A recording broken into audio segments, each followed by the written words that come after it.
My online debate discussion with feminists about circumcision versus female circumcision double standard and domestic violence hypocrisy.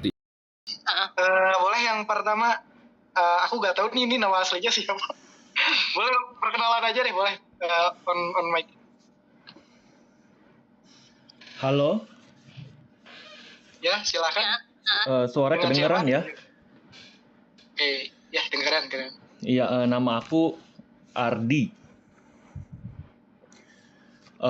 Oke, gimana Mas Ardi? Iya, aku tanya yang agak kontroversial ya. Iya, kalau misalnya gini Bu, kalau ibu yang suka justifikasi sunat, di mana cuma anak laki yang ditelanjangi di publik dan diviolasi dari zaman dulu sampai sekarang di berbagai kota, itu superior atau inferior juga nggak Bu? Itu pertama. Kedua, aku lihat kayak misalnya di media sosial tuh ada banyak juga cewek ya ataupun cowok yang canda suami yang dikebiri oleh istrinya karena selingkuh atau berusaha meminimalisir kekejian polwan yang KDRT bakar suami. Itu benci laki-laki juga bukan? Karena sebaliknya umumnya cowok bakal dukung perempuan kayak stop FGM atau stop KDRT. Contohnya anak tukang roti yang kemarin kan ditangkap tuh, karena juga ada dukungan dari mainstream laki-laki juga. Iya itu Bu. Oke, ada 2 pertanyaan ya tadi, berarti terkait sunat. Apakah sunat ini apa tadi Mas? Sorry. Itu sunat itu kan cuma anak laki-laki kan bakal ditelanjangi di publik, terus diviolasi private-nya, dan itu dari zaman dulu sampai zaman sekarang gitu. Maksudnya itu superior inferior juga nggak? Oke, apakah superior atau inferior gitu maksudnya? Iya. Oke, mungkin itu yang pertama ya. Yang kedua berarti tadi terkait femisida, seperti contoh kasus yang polwan yang membakar suaminya ya. Iya, abis aku lihat banyak banget yang media kayak berusaha minimalisir kekejiannya atau banyak yang di TikTok tuh banyak banget yang bercandain, ketawain suaminya mati dibakar. Oke, mungkin yang pertama aja dulu Mbak nih, katanya sunat nih penelanjangan privat laki-laki mungkin ya. Ini tuh superior atau inferior? Gimana nih Mbak? Enggak, kalau misalkan itu kan karena sekarang ya kita ngeliat dari kacamata kita gitu kan, itu anak kecil ditelanjangin gitu, nggak ada privasinya gitu. Itu kita melihatnya, kita kan sudah semakin berevolusi gitu ya, kayak dulu anak dipekerjakan, dieksploitasi, sekarang kan enggak gitu. Sementara kan kalau misalkan sunat itu pada awalnya kan itu justru untuk menunjukkan saya punya anak laki-laki gitu yang ada penisnya gitu. Jadi kalau misalkan kita tanya sekarang, itu pasti akan sangat berbeda pada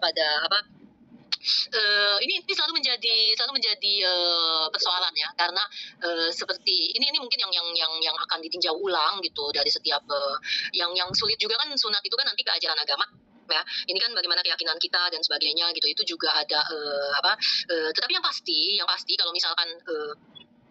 kalau misalkan pada awalnya justru bukan untuk pelanggaran privasinya si anak gitu. Sekarang kita melihat dari kacamata, dari perspektif konsennya anak kan tidak pernah konsen. Kita aja nggak pernah konsen kok untuk dilahirkan gitu kan, nggak pernah dibilang saya mau punya anak, nak kamu mau lahir saya lahirkan ya gitu kan, enggak gitu. Anak kan nggak pernah dimintai konsennya gitu. Dan tapi kan dari kacamata kita yang sudah berkembang hari ini, kita jadi berpikir bahwa itu kan tubuhnya si anak gitu yang ternyata di expose gitu. Bagaimana nanti si anak ini, apalagi kan itu peristiwa kan kadang itu menjadi peristiwa yang bermakna ya, yang akhirnya divideoin, difoto gitu. Kebayang nggak anak ini nanti belasan tahun kemudian gitu melihat videonya itu, apakah dia senang gitu. Dan kita nggak tahu gitu. Dan kalau kita bicara dari segi konsennya si anak, memang gitu. Kita bisa bilang dari situ. Bukan berarti bahwa ini nanti urusannya menjadi yang ini yang kenapa akhirnya sekarang kenapa patriarki itu ideologinya memang menjadi ideologi kejantanan gitu. Karena memang nanti juga kan ideologi kejantanan itu kan termasuk kalau kita bicara superioritas inferioritas gitu. Si orang tua itu menjadi pemegang falus gitu. Si orang tua yang menjadi pemegang otoritas gitu, yang menentukan karena untuk kepentingan anak gitu. Kalau untuk kepentingan anak, siapa yang bisa memutuskan bahwa itu untuk kepentingan anak gitu. Pada akhirnya kan ini yang sulit kan gitu. Dan kalau misalkan kita bicara dari sini, anak-anak itu akan menjadi posisinya akan menjadi inferior gitu dari si orang tua. Ya, dan makanya kalau dibilang bahwa ada relasi kuasa, itu termasuk kayak kalau misalkan kekerasan seksual yang dilakukan oleh guru terhadap muridnya gitu kan, sekalipun misalkan si muridnya dalam tanda kutip tidak melakukan perlawanan, itu kan yang selalu dibilang kan, tidak melawan, tidak ini tidak itu, tapi apakah ini menjadi apakah itu menjadi konsen gitu. Kan jadi memang ketika ada relasi kuasa itu bisa kita bilang bahwa ada inferioritas superioritas itu. Tapi kalau kamu tadi Mas Ardi tanya apakah itu berarti si anak ini menjadi ya karena orang tua yang memutuskan gitu. Tapi mengapa anak laki-laki yang lebih banyak karena sunat anak laki-laki dengan sunat anak perempuan itu berbeda konsepnya gitu. Karena kalau misalkan kita tahu juga kan bahwa konsep bahwa mutilasi gitu kan dipraktikkan gitu, itu sunat anak perempuan, apakah itu akan itu kan dilakukan sebagai pengontrolan seksualitas perempuan dari kecil gitu, bahwa berapa banyak anak perempuan yang trauma gitu, yang kalau nggak salah di buku Rahim itu aku jelaskan itu, karena di negara tertentu itu kan yang betul-betul pengangkatan total gitu kan, yang sampai karena pada prinsipnya supaya dia tidak bisa menikmati relasi seksual gitu ya. Kenapa tidak bisa menikmati relasi seksual? Karena kepuasan seksual itu hanya untuk laki-laki gitu. Kalau yang kedua sih Mbak, oh iya maaf, Mas Prince, yang kedua ya yang terkait mungkin kebalikannya dari femisida sih ya, kayak seorang polwan membunuh suaminya gitu. Oh iya, kalau misalkan sebetulnya ada seorang psikolog feminis ya, itu yang sudah mengemukakan konsep tentang ketidakberdayaan yang dipelajari, yang nanti akan menjadi sindrom battered women syndrome, yang sindrom perempuan yang teraniaya pada saat itu, namanya seperti itu ya. Ini adalah kalau aku yang setuju dengan kata sindromnya di sini, tapi yang mau disampaikan adalah perempuan korban kekerasan dalam rumah tangga itu kan ada di bawah cengkeramannya, di bawah cengkeraman, kalaupun itu fisik, biasanya itu kan kekerasan yang beragam gitu ya, dia nggak hanya menerima fisik tapi selalu ada psikisnya juga gitu kan, dan biar bagaimanapun dampaknya adalah psikologis gitu. Nah ini bagaimana kekerasan dalam rumah tangga itu mempengaruhi kondisi psikisnya perempuan gitu, itu yang nantinya konsep ini akan digunakan di dalam pengadilan. Kenapa? Karena secara psikis si perempuan itu akan menjadi dia tuh seperti tidak tahu, tidak punya kapasitas untuk melawan. Jadi kenapa dinamakan ketidakberdayaan yang dipelajari? Karena dia merasa tidak berdaya, tidak merasa tidak mampu untuk keluar dari relasi itu gitu. Sekalipun dia pengen keluar, dia kayak ditahan gitu oleh sesuatu yang tidak bisa dijelaskan gitu. Yang akhirnya sekarang kita kenal dengan siklus KDRT ya, itu dampak dari siklus KDRT yang mencengkeram jiwa si perempuan gitu. Dan nantinya gitu bahwa si perempuan ini gitu pada kondisi tertentu dia akan seperti kehilangan ada saat-saat tertentu seperti mengalami amnesia gitu, kayak tidak ingat apa-apa, tidak sadar gitu. Yang kayak mengalami kayak dia merasa tubuh itu bukan dia gitu ya, itu depersonalisasi sebetulnya ya, karena dampaknya memang secara psikis sangat berat gitu. Dan ini akan membuat korban KDRT pada rumah tertentu dia akan membunuh si suami gitu. Dan ini dijadikan sebagai terutama di Inggris itu pernah awalnya itu dipakai untuk membela perempuan korban kekerasan dalam rumah tangga ya, yang melakukan pembunuhan terhadap suami gitu. Jadi ideologinya itu berbeda sebetulnya. Kalau ditanyakan ideologi kejantanan, patriarki itu adalah memberikan superioritas kepada si laki-laki ya, kepada si pemilik penis ini. Tetapi kita tidak bisa membalik gitu, karena seperti misalkan sekarang kalau kita bilang ya perempuan dituntut untuk seksi, dituntut untuk cantik gitu, dan di mana-mana dalam iklan ditayangkan gitu, lalu nanti ada yang menjawab itu kayak, atau misalkan ada Miss Universe, ada Miss France, ada inilah itu gitu, kecantikan gitu. Nah lalu kita bilang sekarang juga ada Mr. Universe gitu, ada pemilihan laki-laki yang ganteng, berotot, pinter gitu. Bukan cuma perempuan tahu yang tubuhnya diopresi gitu, tapi juga laki-laki. Kita nggak bisa bilang begitu. Kenapa? Karena sejarah historisasi dari penindasannya tidak sama. Jadi bukan karena si istri membunuh suami yang adalah pelaku, lalu kita akan bilang bahwa berarti kalau ada feminicide itu juga adalah, dan feminicide saja kan sebetulnya ini campur aduk aku bahasanya. Kalau misalkan itu kan istilah yang digunakan untuk secara khusus, secara spesifik. Ini ada loh pembunuhan terhadap perempuan gitu, karena selama ini tidak dianggap gitu, seolah-olah dianggap itu tidak ada kekasannya di sana gitu. Padahal itu adalah pembunuhan yang memang dilakukan atas kebencian terhadap perempuan gitu. Tapi kalau pembunuhan seseorang istri korban KDRT selama bertahun-tahun gitu, dan dia akhirnya berakhir dengan membunuh suaminya, itu tidak bisa kita bilang sebagai pembunuhan kebencian terhadap laki-laki gitu. Iya. Itu gitu maksudku, kita harus lihat di situ. Ya boleh aku Oke. tambah dikit lagi habis itu selesai. Oh, gimana Mas Tari? Boleh, silakan. Yang aku tahu tipe 1A, 1B, 2A FGM yang sering dipakai itu sama damage-nya dengan sunat laki-laki. Terus kedua, Oh, ini sunat bro. iya ya, itu yang kedua, kalau misalnya ada suami sundutin rokok ke istri karena istrinya selingkuh, sama polwan yang bakar suami karena suaminya selingkuh. Jadi satu harus dipersepsikan boleh dibunuh karena sakitin hati istri gitu. Tapi sebaliknya nggak ada tuh yang nanya, oh kamu KDRT istri kenapa? Tapi gantian istri KDRT suami harus tanya dulu apa dulu ada disakiti.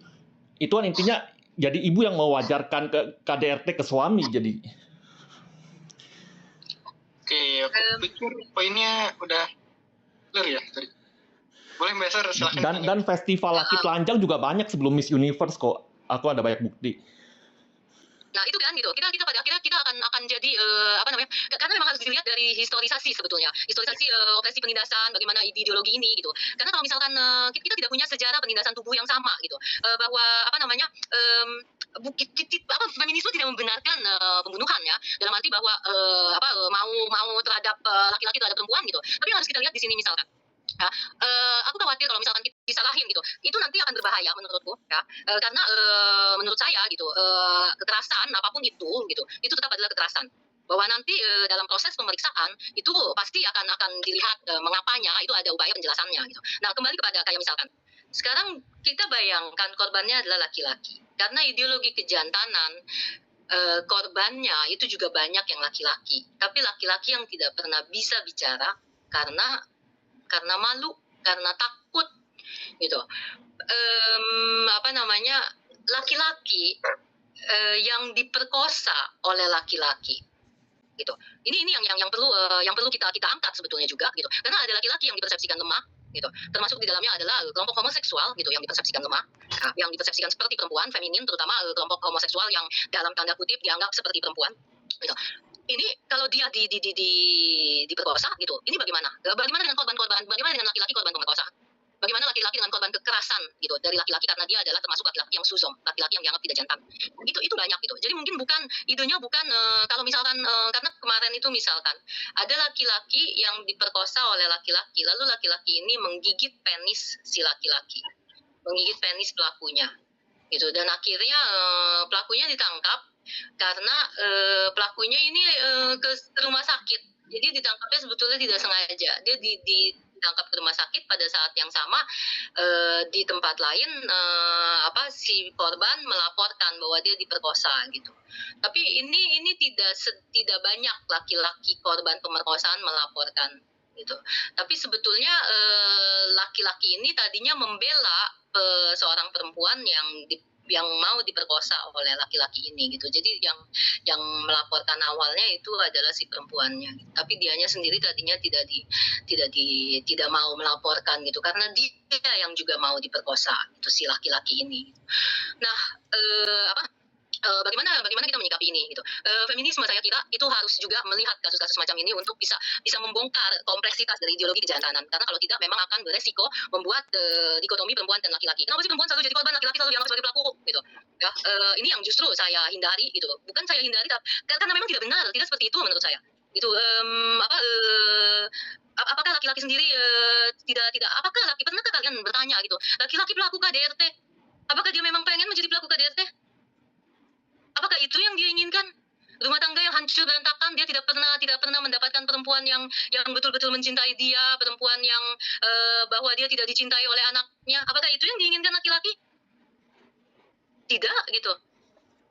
Kita mendampingi pelaku KDRT. Kita tahu bagaimana mereka sendiri yang mengatakannya bahwa seperti ada iblis yang menguasai saya, yang saya tidak tahu bagaimana mengusirnya gitu. Apakah kita pernah menanyakan itu gitu, karena kita selalu pada akhirnya kita akan selalu melihat laki-laki adalah pelaku, perempuan adalah korban, lalu akhirnya yang laki-laki akan membenci ini semua gitu. Kenapa sih feminisme selalu menyalahkan terus laki-laki? Apakah semua perempuan perlu dibela gitu? Itu kan menjadi wacana-wacana yang akhirnya yang akhirnya semakin mengacaukan gitu, tidak menyelesaikan gitu. Apakah itu? Apakah seorang ayah yang melakukan kekerasan terhadap anaknya yang nanti akan menjadikan si anak juga sebagai pelaku kekerasan gitu? Apakah itu yang dia inginkan? Itu perlu aku rasa perlu kita renungkan sama-sama ya. Semua itu memang hasil pola pengasuhan yang panjang dari generasi ke generasi gitu. Dan ideologi kejantanan itu ditransmisikan gitu. Itu kalau menurutku kenapa aku waktu itu ingin menulis buku Akhir Kejantanan Dunia itu untuk menghindari wacana-wacana seperti ini, karena memang perempuan sendiri adalah bisa menjadi korban dan bisa menjadi pelaku. Dan laki-laki sekarang ya bukan pembangun patriarki. Kalian laki-laki yang ada di sini, kalian tidak bertanggung jawab atas apa yang dilakukan oleh kakek buyut kita dari zaman Neolitik gitu. Enggak gitu. Kita semua yang melanggengkan, kita semua melanggengkan ideologi falus sebetulnya. Kita gitu. Lihat bagaimana perempuan yang ada di tampuk kekuasaan gitu. Kalau dia belum terbebas dari ideologi kejantanan, gitu, apa yang terjadi? Bahwa dia juga akan mengopresi kan gitu. Nggak ada jenis kelamin pada akhirnya dalam hal ini gitu. Ada kekerasan yang berbasis gender dan ini tidak boleh kita sangkal sebetulnya ya, bahwa korban bagaimana tubuh perempuan dikonstruksi di dalam pornografi gitu ya, itu tidak bisa kita sangkal gitu. Tapi bukan berarti kita harus menyalahkan kelompok jenis kelamin tertentu, tidak gitu. Menurutku tidak demikian gitu. Kalau kita hanya ada di situ dan mencari siapa yang salah, tidak dan selalu menganggap kok yang ini dibela, kok yang ini enggak gitu. Enggak, yang justru harus kita adalah makhluk neoteknik tadi yang memungkinkan manusia sebetulnya berevolusi, berefleksi, berpikir gitu. Sekarang tergantung kita kan. Enggak ada yang bisa memaksakan manusia kamu kok begitu sih cara pikirmu. Itu akan bergantung pada bagaimana kita diasuh, karena patriarki selalu menjadi layar ya. Tetapi sekarang gini deh, kalian yang laki-laki di sini ya, kalian dikonstruksi, saya bayangkan jadi laki-laki ya, di mana-mana gambar perempuan yang dijadikan objek gitu ya, saya suka mikir bagaimana anak laki-laki gitu itu mengolah itu semua ya gitu, dan kita memintanya untuk tidak menjadi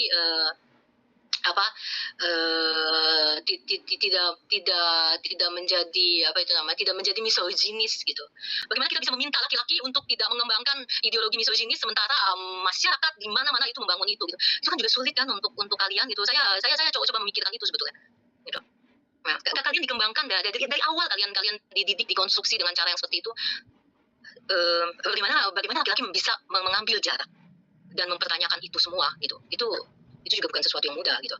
Jadi memang kalau menurut saya, kita yang perempuan, kita juga harus belajar bagaimana kita melepaskan diri dari konstruksi patriarki dan kapitalisme dalam ideologi kejantanan itu tanpa kita juga mengembangkan superioritas gitu.